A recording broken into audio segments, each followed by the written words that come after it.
The North African sun beat down mercilessly on the dusty streets of Algiers as Lieutenant Robert Chen stepped off the transport ship in March 1943.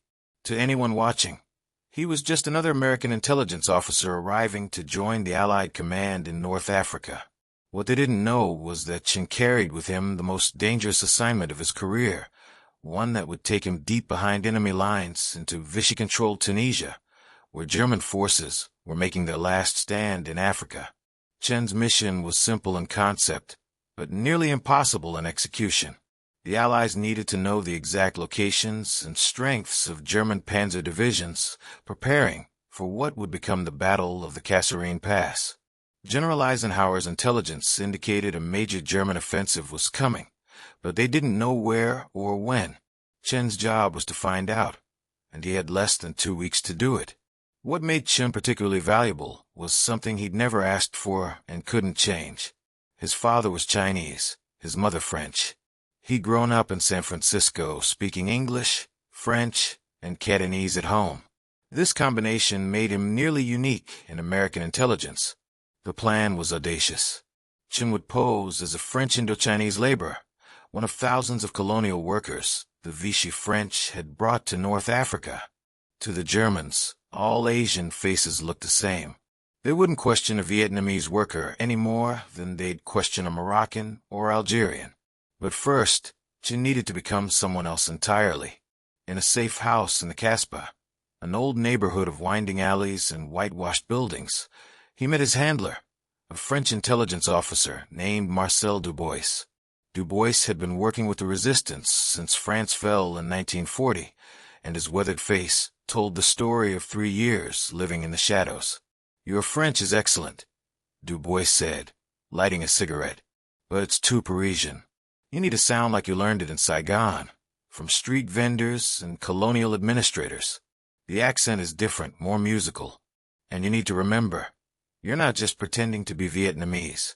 You need to think like someone who's been colonized, who's learned to make themselves invisible to white men in uniform." 4 or 5 days, Chen trained. He memorized the details of his cover identity. He was Nguyen Van Lock, born in Hanoi in 1918, brought to Algeria in 1941 to work on railway construction. His papers were authentic, taken from a real worker who had died of typhus 6 months earlier. The resistance had kept the documents, knowing they might be useful someday. Chen learned to walk differently, to make himself smaller, to avoid eye contact with European soldiers. He practiced the particular mix of French and Vietnamese that his character would speak. He studied photographs of Hanoi and Saigon until he could describe streets he'd never walked. Dubois brought in a Vietnamese resistance member, a man named Tran, who taught Chen the subtle cultural markers that might save his life. How to hold chopsticks properly, the correct way to show respect to elders, the superstitions about spirits and ancestors that even a westernized Vietnamese would carry. "The Germans won't know the difference," Tran said, "but the other workers will. If they suspect you're not who you claim to be, they might inform on you. Some collaborate with Vichy, some with the Germans. Trust no one." On the 6th day, Chen crossed the line. He was taken by resistance members to a labor camp outside Algiers, where several hundred colonial workers lived in crowded barracks, waiting to be assigned to construction projects. These men built roads, railways, fortifications. They went wherever the Vichy authorities sent them, including into German-controlled territory. Chen spent 3 days in that camp, sleeping on a thin mat, eating watery soup and stale bread, speaking little, listening to everything.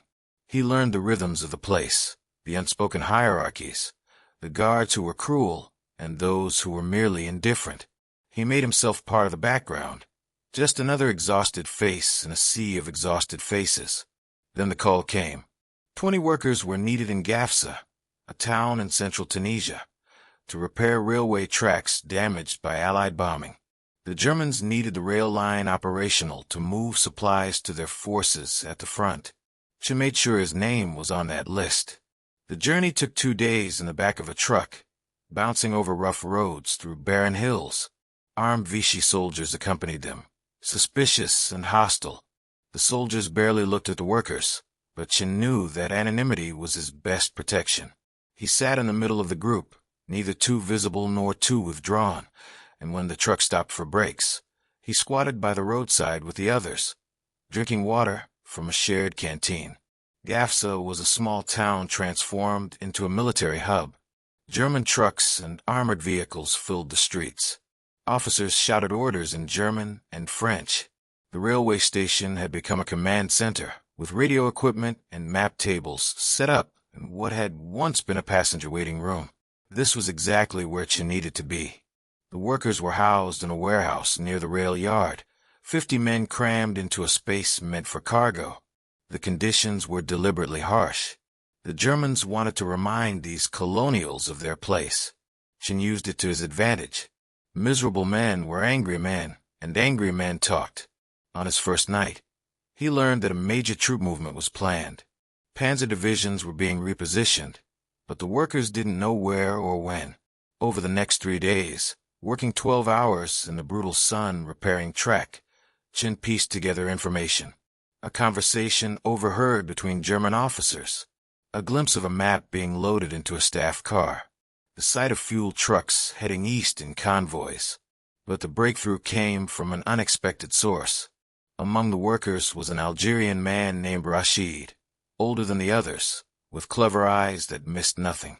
On the 4th night, Rashid approached Chen as he lay on his mat, exhausted. "You're not Vietnamese," Rashid said quietly in French. Chen's blood turned cold, but he kept his face neutral. "I don't know what you mean." "Your hands," Rashid said. "They're soft. You've done manual labor before. I can tell from the fresh blisters. But these aren't the hands of someone who's worked construction for 2 years. And your accent, it's good. But sometimes you forget yourself. You said noose instead of on yesterday. A Real colonial wouldn't make that mistake."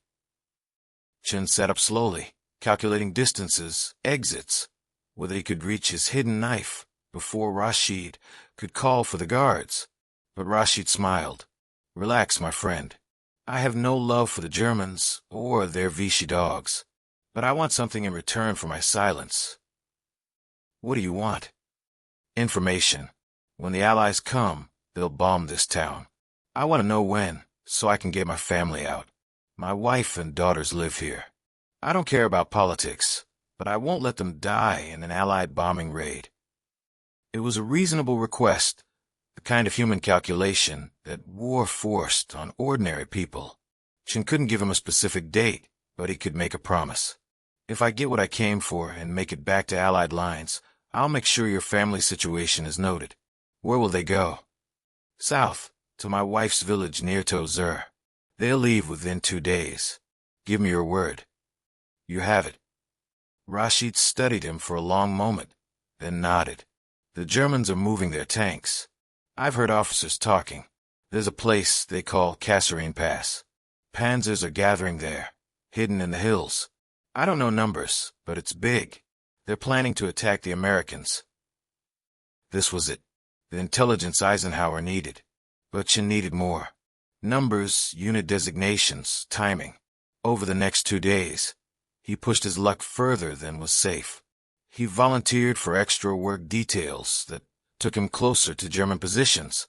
He lingered near command posts, pretending to rest while actually listening. He befriended a French colonial soldier who guarded the rail yard, sharing cigarettes and complaints about the heat. The soldier, drunk on cheap wine, talked. The 21st Panzer Division was in the area. The 10th Panzer Division had arrived 3 days ago. There were Tiger tanks, the new heavy models that could tear through American Shermans like paper. The attack was set for mid-February, in less than a week. The target was the inexperienced American forces holding the pass. Chen now had what he needed, but getting out would be the hardest part. He couldn't simply walk away. Deserting workers were shot on sight. He needed an exit strategy. The opportunity came from an unexpected quarter. Allied bombers struck the rail yard on Chen's 6th day in Gafsa. The raid wasn't heavy, just a few aircraft dropping their loads and disappearing into the afternoon sky. But it created chaos. Workers scattered. Guards shouted conflicting orders. In the confusion, Several buildings caught fire. Chen ran, but not toward shelter. He ran toward the edge of town, toward the open desert. Behind him, he heard shouts, possibly directed at him, possibly at other fleeing workers. A bullet cracked past his head, then another. He zigzagged through an olive grove, his lungs burning, his legs screaming. He ran until the town disappeared behind hills, until the only sound was his own ragged breathing and the desert wind. Then he walked, south and west, using the sun to navigate, rationing his water canteen, moving at night when possible.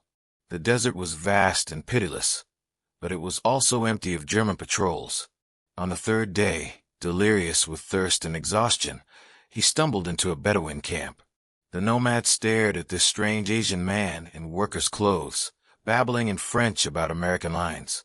They gave him water, fed him dates and flatbread, and pointed him toward Allied positions, and other days walked to the west. Chen reached American lines on February 13th, 1943. He was sunburned, dehydrated, and had lost 15 pounds.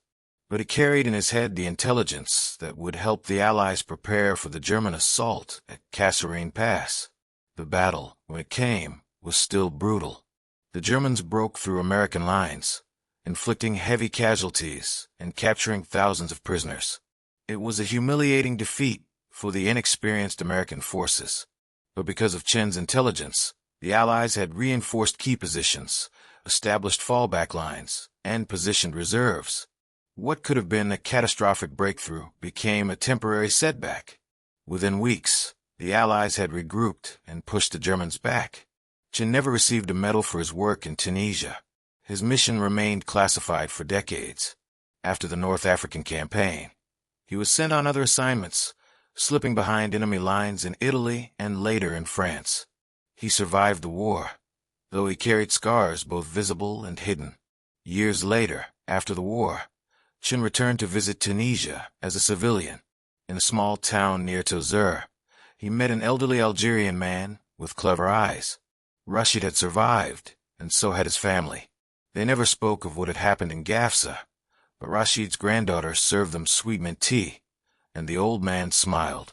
Some promises Chen had learned were worth keeping. Even in war, especially in war, small acts of humanity mattered. The mission had been about gathering intelligence, about saving lives through information. But it was also about two men from different worlds making a deal in a warehouse in occupied Tunisia, trusting each other when trust was the rarest commodity of all. That was the real secret of intelligence work, the part they didn't teach in training. Technology and tactics mattered, but in the end, it came down to human connection, the ability to read people, to earn trust, to navigate the complex moral terrain where right and wrong blurred into shades of gray.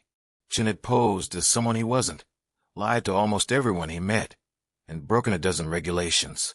And by doing so, he'd helped save lives and turn the tide of a battle. The shadow operations of World War II weren't always about dramatic gunfights or daring escapes, though those happened too. More often, they were about patience, observation, and the courage to walk into enemy territory armed with nothing but a fake identity and the knowledge that one mistake meant death. Men like Chen operated in the gaps between armies, gathering the pieces of information that generals needed to make decisions. They were the ghosts of the war, unseen and unremembered, but absolutely essential. As the North African campaign drew to a close in May 1943, Chen received new orders. The war was moving to Europe, and the shadow operations were moving with it. There would be other missions, other identities, other desperate walks through enemy territory. But Tunisia had taught him something important. He'd learned that he could do this work, that he had the temperament for deception and the courage for danger. More importantly, he'd learned that even in the darkest moments of war, it was possible to hold onto your humanity, to make choices that honored both duty and decency. The workers in Gafsa probably never knew there had been an American spy among them. The German officers never suspected that the anonymous Asian face they'd ignored had been gathering intelligence right under their noses. That was exactly how it was supposed to work. The best intelligence operations were the ones nobody ever heard about. If you found this story of World War II shadow operations compelling, subscribe to our channel for more untold stories of the intelligence operatives who shaped the war from the shadows. These men and women risked everything, operating behind enemy lines with nothing but their wits and their courage. Their stories deserve to be remembered,